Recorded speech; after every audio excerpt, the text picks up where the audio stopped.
Labas. Taigi vėl aš su jumis jau trečiasis video naujienlaiškis, video formatu.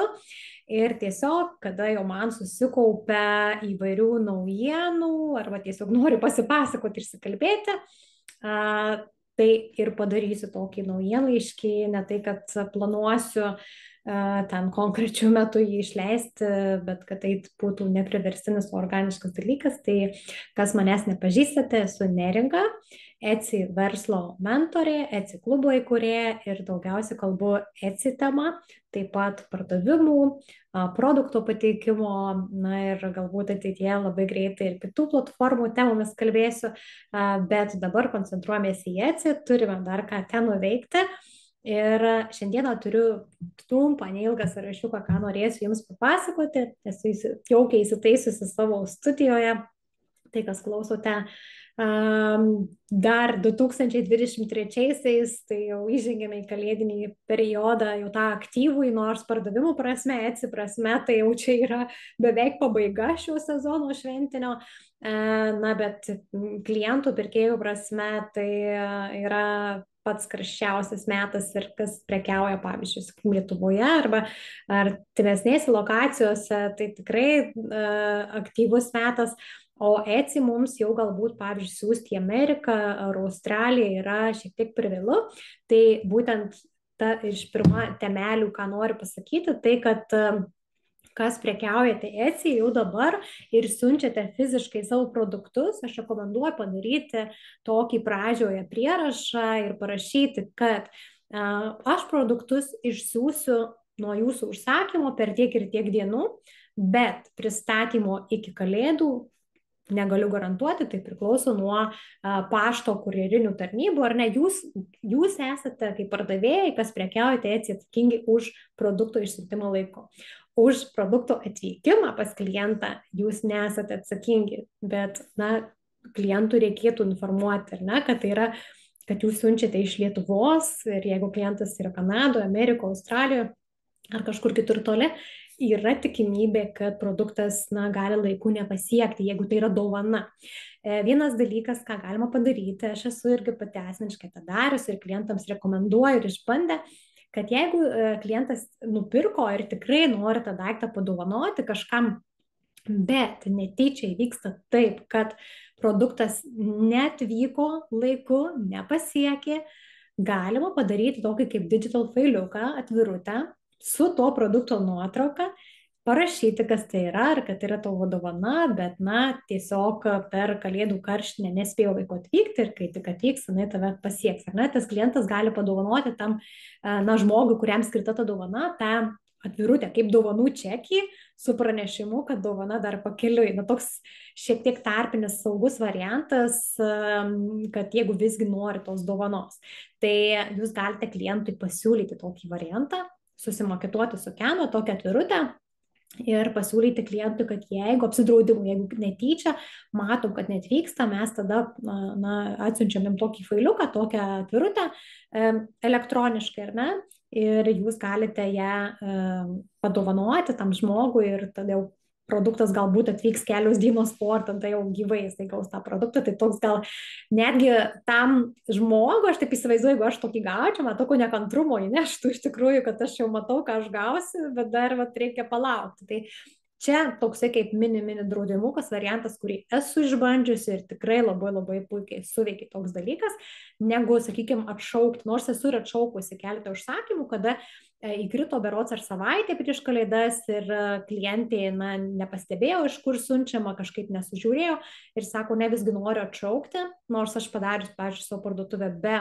grąžinimų ir atšaukimų, bet aš leidau atšaukti, pati grąžinau pinigus, tiesiog, na, klientė pirko kitą dovaną. Tai va tas momentas jau mes įžengiam dabar, lapkričio paskutinės dienos, gruodžio pati pradžia, kada reikėtų tą apsidraudimą klientams pranešti, informuoti, kad jūs, na, jeigu jūs turite garantą pristatymų, pavyzdžiui, siunčiate ten FedEx'u ar DHL ir galite tą klientą pasiūlyti, tai tikrai galite ir parašyti tokį variantą, kad garantuotas ateikimas dar tada su tokiu ir tokiu servisu už tokią ir tokią kainą. Tai irgi tas variantas galimas. Bet vat, na, tam apsidraudimui reikėtų rašyti.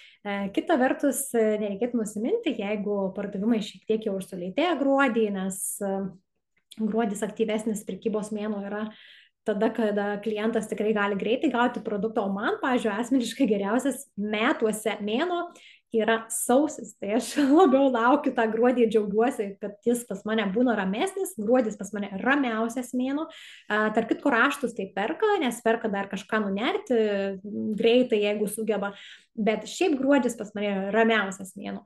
O pats aktyviausias pirkimuose, didžiausi pardavimai pas mane visada būna sausį. Tai va aš sausio labiau laukiu, kada jau gruodį skiriu daugiau asmeniniams reikalams, pati ieškoti kitiem dovanų, o jau po to raitojus rankovės ir jau dirbu labai aktyviai sausį, kai kiti labai aktyviai gruodį dirba, arba lapkritį, pavyzdžiui, tai aš sausį aktyviausia. Ir metai iš metų pas mane taip yra.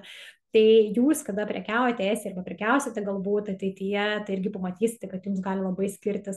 Ir pavyzdžiui, jeigu produktai yra apskritai, pavyzdžiui, kažkokie ten švenčių atributika, vestuvių, tai jums aktyviausias metus bus kovas, balandis, gegužė, bus patys labiausiai užimčiausi mėnesiai, jeigu jūsų produktai, pavyzdžiui, kažkokius ten kuprinės arba mokytojų kažkokios užrašinės, tai rugpjūtis, liepa rugpjūtis yra labai aktyvūs mėnesiai, priklauso nuo produktų, tas ar ne, sezoniškumas. Taip, na, toliau dar noriu antras temelį, kad visada ir beveik visur įtraukiu, visada kalbu apie skemus Etsyje. Tai jie tikrai nerimsta, panašu, kad skemeriai Etsyje turi gerą biznį, daro gerą verslą ir jie susigalvoja įvairiausių variantų ir patys rašo savo žinutėse, kad atsargiai su skemu, tada apsimeta Etsy darbuotojas, įspėja apie skemą ir toliau prašo jūsų elektroninio pašto ir panašiai. Tai būkite atsargus ir šią temą aš įrašiau atskirą video. tą video rasite irgi šitame mano kanale, tai pasižiūrėkite po šio video kitus video ir būtinai užsiprenumeruokite, jeigu jums įdomu Etsy temos, bus video tokių ir daugiau, tai ten tame video atsargiai Etsy skemai aš pasakoju ir rodo netgi pavyzdžius, iškarpas, žinučių, screenshotus, kaip atrodo tokios žinutės ir aišku, tie variantai tikrai nėra baigtiniai, nes labai dažnai iš jūsų gaunu kitokių visokių panašių, bet esmė yra taip, jeigu jūsų kažko prašo ir sako, kad nepavyko mokėjimas, norim nupirkti, arba jau kažką iš jūsų nupirko, bet kad gautumėt pinigus, turite patvirtinti, nieko jums tvirtinti nereikia.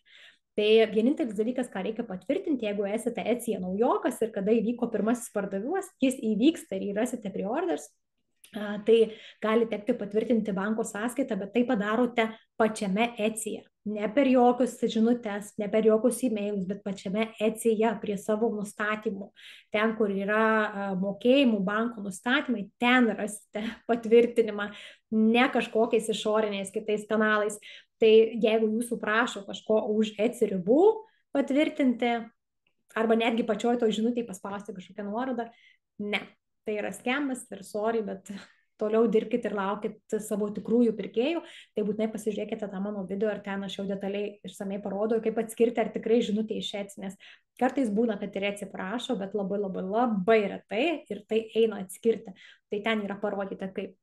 Toliau kitas dalykas, ką noriu trumpai papasakoti, yra Save and Share funkcija. Ja dabar daug kur Etsyje pas save parduotuvėje pamatysite, tai prie marketingo, prie statistikos, pačiame tam dashboard'e pagrindiniam ir būtinai ją įsijunkite, jeigu dalinatės savo Etsy parduotuvės nuorodą išoriniuose kažkokiuose kanaluose, pavyzdžiui, Instagram'e, Pinterest'e, galbūt blogą kažkokį turite, ar ten naujienlaiškius siunčiate ir jeigu dalinatės Etsy nuorodomis ir per tokią nuorodą jums nupirks produktą, jums sugrįš atgal 4%. Tai yra labai geras dalykas. Žinoma, jeigu jūs patys darote stiprų marketingą, tai apskritai labiau apsimokėtų per savo svetainę pardavinėti elektroninę svetainę, kada tiesiai, jeigu jūs šiaip ar taip nukreipinėt žmonės, ar ne, tai elektroninę svetainę turėti yra labai gerai, bet toks atvejis labiau pasiteisina tada, kada jūs turite pakankamai didelį srautą ir didelius pirkimus atvedamus per jūsų išorinį ar ne marketingą, tada ok, bet jeigu ir tai vienas kitas yra jūsų pradžia, tai šitas Save and Share yra tikrai labai gerai ir, na, jums visgi grįžta tie papildomi pinigai ir atvesti dalį auditorijos į Etsy irgi yra labai gerai, nes Etsy tą mato ir už tai jie vertina jūs, kad irgi įdedate savo indėlį ir gali kelti dar jūsų reitingą labiau. Tai aišku, jie ten tikrai nepasako, ką daro tiksliai ir kiek tas reikšmės turi, bet kad tai turi reikšmės, jie yra pasakę per savo seminarus, savo renginius, tai Save and Share funkciją tikrai naudokite ir matysite, kada toks pardavimas atėjo netgi pačiam pre-orders, matysite tą Save and Share, tokį žalią apvaduką, tai reiškia, kad būtent per tą jūsų jau atvestą nuorodą klientas įsigijo tą produktą ir jums grįžta gal 4%. Tai reiškia, kad jūs mažiau sumokate Etsy mokesčių. Bet jeigu esate labai aktyvūs socialiniuose tinkluose, turite didelius kanalus ir reklamuojate, pavyzdžiui, produktus, yra dar vienas dalykas, kaip galite užsidirbti per Etsy, netgi neturėdami savo Etsy parduotuvės. Ir čia yra affiliate programa, kurią vysto patys Etsy per Create & Co.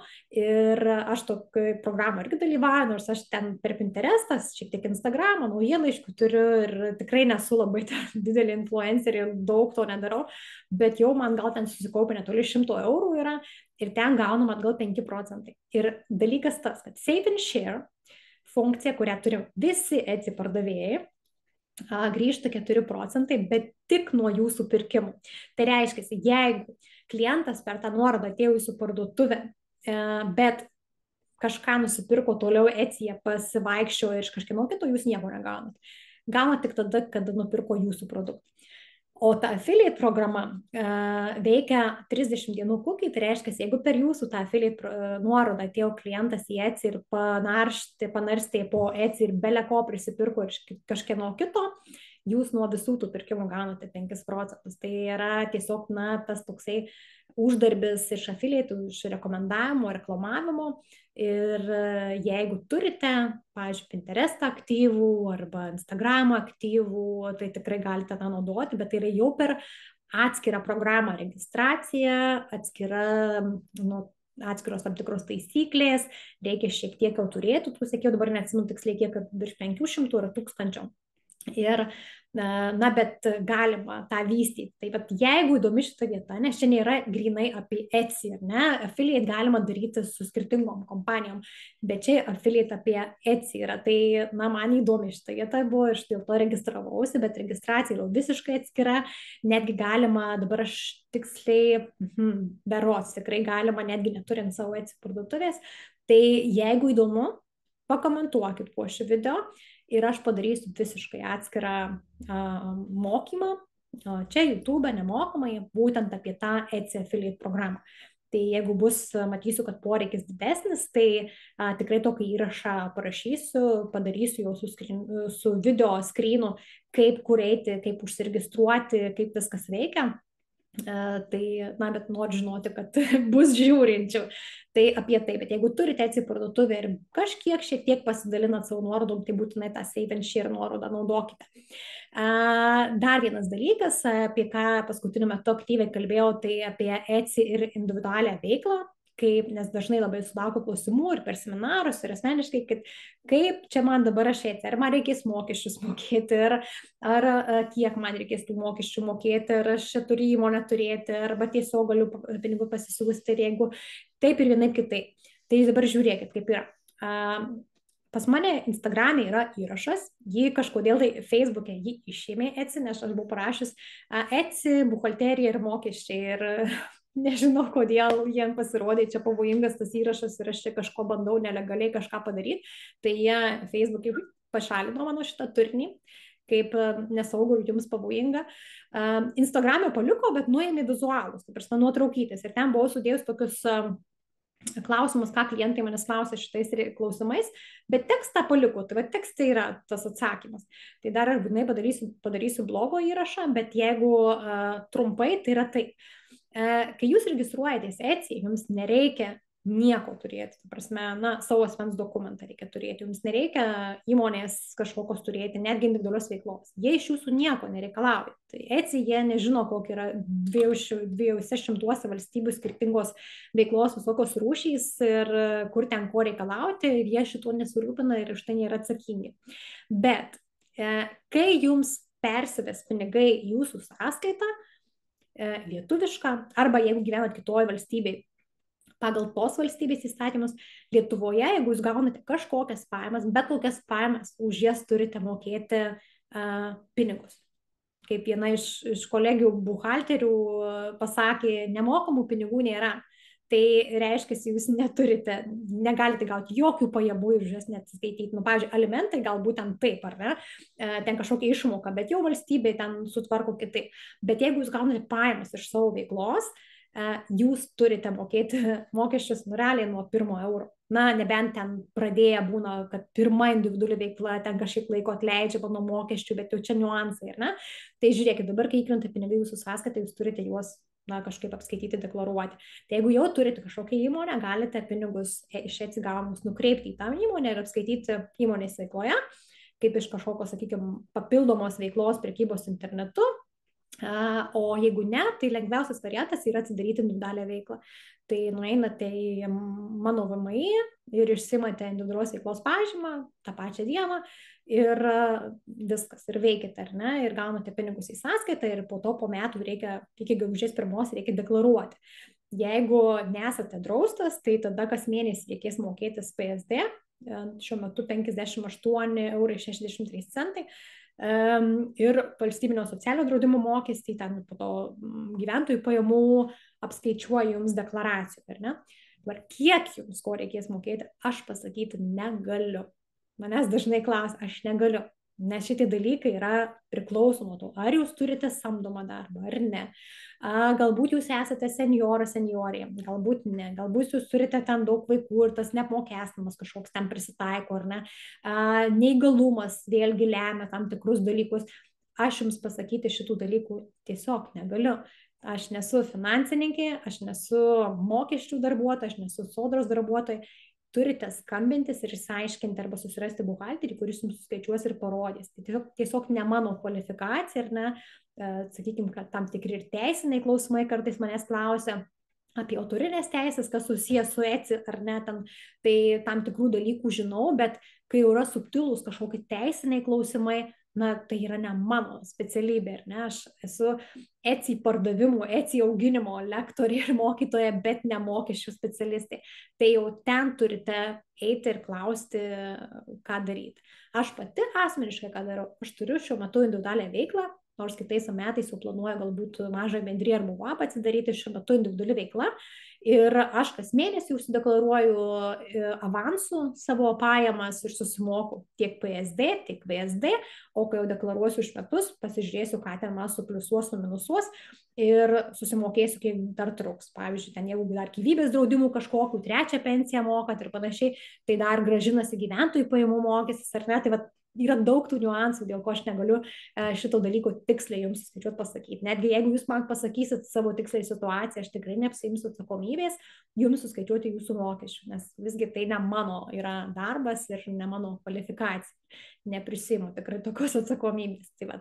Bet iš esmės individuali veikla yra galbūt, na, manau, pigiausias būdas deklaruoti ir pajamas ir mokėti mokesčius. Taip grubiai paimkim tarp 20–30% gaunamų pajamų, na, tikriausiai reikės padėti mokesčiam, bet, na, už ką mes nemokame mokesčių. Tai samdomam darbe dirbant dar daugiau sumokam tų mokesčių. Tai turime šitą suvokti ir kai ECI dirbat ir skaičiuojat savo produkto kainą, kainodarą, jūs turite suprasti, kad turėsite nuo to ir sumokėti mokesčius. Tai tam pelne norimam turi atsidurti ne tik tai, ką jūs norite gauti savo ir iš ko gyventi, bet iš tos dalies ir sumokėti mokesčius. Tai pagalvokit, kai darote savo produkto kainą. Na ir paskutinis dalykas, tai noriu papasakoti apie savo naująjį kursą nuo idėjos iki produkto. Originaliai pavadinimas buvo online dirbtuvės, tavo ECI produkto kelias, na, bet pasitarę su kolegom pervadinom į praktinį mokymų kursą nuo idėjos iki produkto, nes pradžioje atrodė, kad mes darysime susitikimus ir vesime produktą tuo keliu, bet gavosi tai, kad tai išsivystė tikrai, na, gana platų ir didelį kursą. Ir su pirmuoju kursu ECI man tas pats gavosi, kada ten susiplanavau turinį, bet gavosi dvigubai, galbūt didesnis berods negu pirmiausiai planavau. Tai čia labai panašiai ir aš matau, kad tos pamokos tokios gaunasi gana išsamios, gana pilnos, detalios ir, na, keliaujam su produktu nuo pat idėjos. Tai šis kursas jau dabar yra besibaigiantis, ką turiu manyti, tai bebaigiu aš jį kurti, bet jau yra jame 120 ar 130 žmonių, kurie jau jį žiūri ir vis laukia dabar naujų pamokų. Tai galite ir jūs, jeigu dar jame nesate, prisijungti. Ir kam skirtas šitas kursas, tai yra skirtas tiem, kurie dar visiškai neturi Etsy parduotuvės ir neturi produkto ir net nežino, kas tai galėtų būti, bet norėtų. Tai šitas kursas padės jums išsigryninti, atrasti tą produktą, idėją, ką jūs galėtumėte daryti Etsy. Taip pat šitas kursas skirtas tiems, kurie turi idėją, bet nežino dar kaip, nemoka paversti tai produktu tinkamu Etsy. Tai tą idėją mes paversim jūsų produktu. Taip pat išvystysim tą produktą, nes jeigu jau turite kažkokį produktą, prototipą, bet dar atrodo, kad jums per mažai Etsy, mes šiame kurse išplėsim, padarysim asortimentą ir pamatysite, kaip gali jūsų parduotuvė atrodyti pelningai, ar ne, kaip čia pasakyti, gausiai ir patraukliai pirkėjai. Jeigu turite Etsy parduotuvę, bet matote, kad esate kažkuo nepatenkinti arba chaosas tarp produktų, taip pat šitas kursas jums tinka, nes jis parodys jūsų produktų vaizdą ir kaip galite pagerinti savo produktų listingų kokybę, pateikimą produktų, nes daug kalbu apie nuotraukas, apie video, kaip turėtų tas produktas atrodyti Etsy parduotuvėje ir kaip modifikuoti, kaip pagerinti listingų kokybę, vaizdą ar pateikimą, patrauklumą, kad jūsų produktą norėtų visgi pirkti. Tai va šitiem visiems žmonėms šitas kursas labai labai labai tinka. Tiek fizinio produkto, tiek skaitmeninio, nes pamokos yra ir pakankamai išsamei. Kam netinka, tai tiem, kurie jau turite veikiantį Etsy verslą, važiuojate tolyn, galbūt norite optimizuoti, arba turite produktų liniją išvystytą pakankamai, bet galbūt kažkas tiesiog nesiseka su pačiu Etsy, tai jums labiau tas tinka kitas kursas, ar ne? Tai va čia jau kalbam apie produktą, jų vystymą, pateikimą Etsyje, kaip turi atrodyti ir čia dažnai, ką matau, kodėl ir kūriau šį kursą, nes matau, kad tai yra silpnoji vieta visgi Etsininkų daugumos, nes būna susikuria parduotuvę, daro, bet tikrai reikia žengti didelį žingsnį atgal ir susitvarkyti tuos dalykus, apie kuriuos nebuvo pagalvota, kurie buvo prašaukti. Tai labai labai rekomenduoju, paliksiu nuorodą aprašyme, tai nueikit, pasiskaitykit, bus turinys ir būtinai prisijunkite, jeigu tik tai norite žingsniuoti šiuo keliu. O šiandieną ačiū, kad žiūrėjot, daugiau apie Etsy pasakosiu savo Instagrame, neringa.etsy ir taip pat šiame kanale video tikrai pažadu, kad bus jų nuolatos ir per daugiau, tai būtinai prenumeruokit, pasidalinkit su kitais, kuriems įdomu Etsy, kurie kažką kuria daro ir susimatysime netrukus ir vėl. Iki.